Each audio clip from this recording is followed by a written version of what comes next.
যোৱাকালি যোৰহাট জিলাৰ মৰিয়নি বিধানসভা সমষ্টিৰ বৰ্তমান তিতাবৰ বিধানসভা সমষ্টিৰ অন্তৰ্গত বাহনী চাহ বাগিচাৰ এটা তাঁতী পৰিয়ালৰ ঘৰ উচ্ছেদ কৰা এটা মৰ্মান্তিক দৃশ্য আমি ছ'চিয়েল মিডিয়াত আমি দেখিবলৈ পাইছোঁ।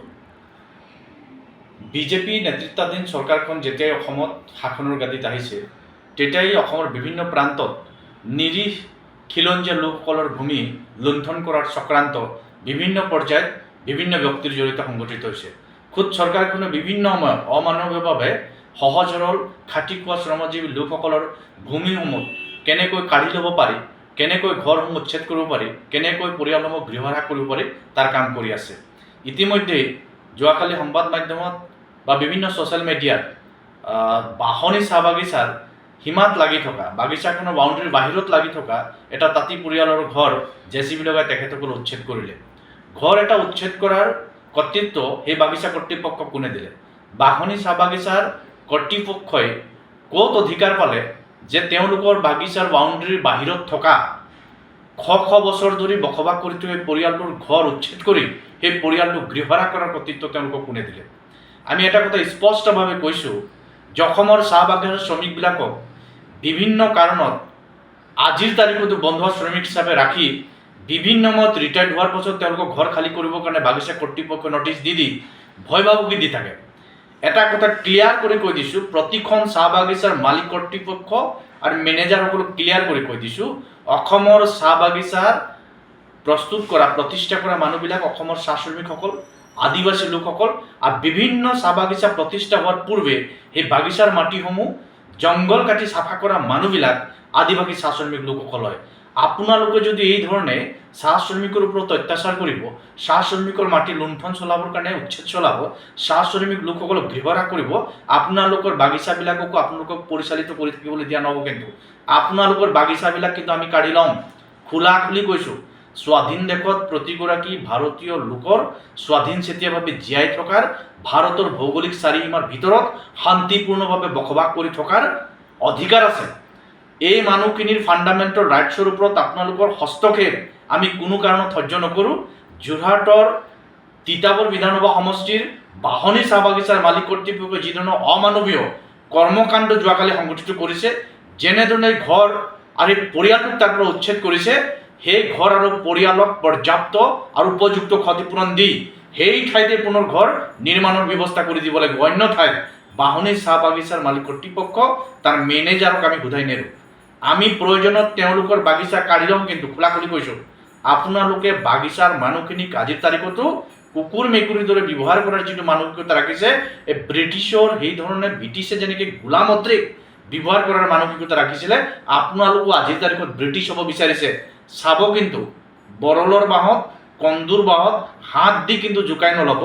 যিদিনাখনে জাতিটো জাগি যাব নহয়, যিদিনাখনে জাতিটো জোকাই যাব নহয়, সেইদিনাখন আপোনালোকে ক'তো থাকিবলৈ কিন্তু জেগা নাপাব।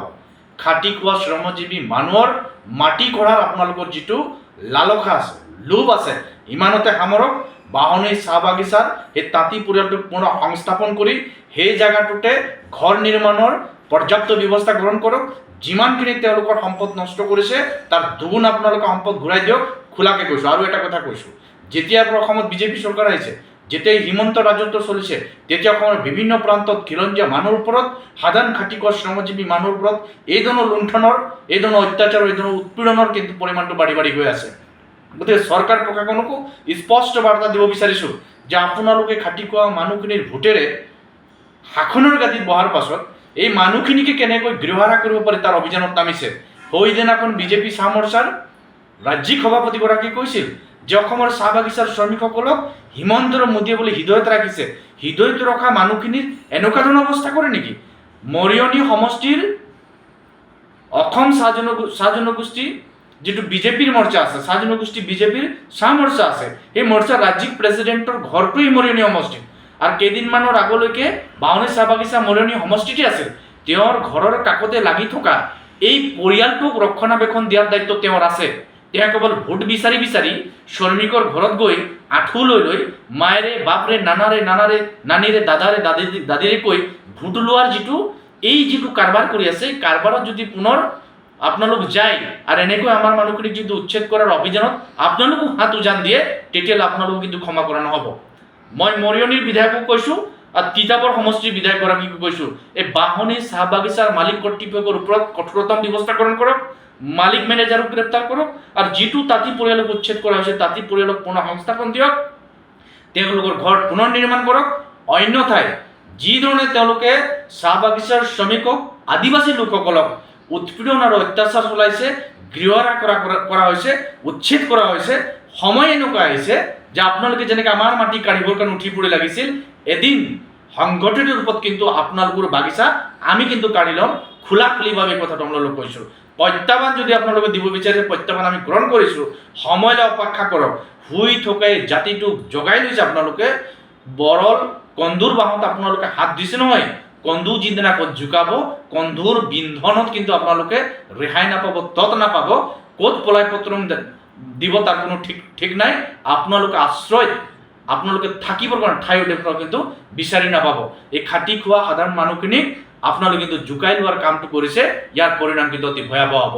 পুনৰবাৰ কৈছোঁ, তাঁতী পৰিয়ালটোক বাহনী চাহ বাগিচাৰ মালিক কৰ্তৃপক্ষই, মেনেজাৰে যিদিনা উচ্ছেদ কৰিছে, পুনৰ সেই জেগাতে, সেই মাটিতে তেওঁলোকক মানে পুনৰ ঘৰ নিৰ্মাণৰ ব্যৱস্থা কৰক, আৰু যিখিনি ক্ষতি কৰিছে তাৰ দুগুণ ক্ষতিপূৰণ দিবৰ কাৰণে তেওঁলোকে ব্যৱস্থা কৰক। অন্যথায় সেই মালিক আৰু মেনেজাৰৰ বিপৰীতে কঠোৰতম কাৰ্য ব্যৱস্থা গ্ৰহণ কৰিবৰ কাৰণে কিন্তু আমিও বাধ্য হৈ যাম। আৰু সমগ্ৰ অসমৰ আদিবাসী চাহ শ্ৰমিক প্ৰতিনিধিত্ব কৰা, সঁচা অৰ্থত প্ৰতিনিধিত্ব কৰা, জাতিটোৰ প্ৰতি দৰদ থকা, জাতিটোৰ প্ৰতি দায়বদ্ধতা থকা দল সংগঠনক মই আহ্বান জনাব বিচাৰিছোঁ, এই ধৰণৰ উচ্ছেদ, এই ধৰণৰ অমানৱীয় কাণ্ড কাৰখানাৰ বিপৰীতে আমি সকলোৱে একেলগে সমস্বৰে কিন্তু প্ৰতিবাদ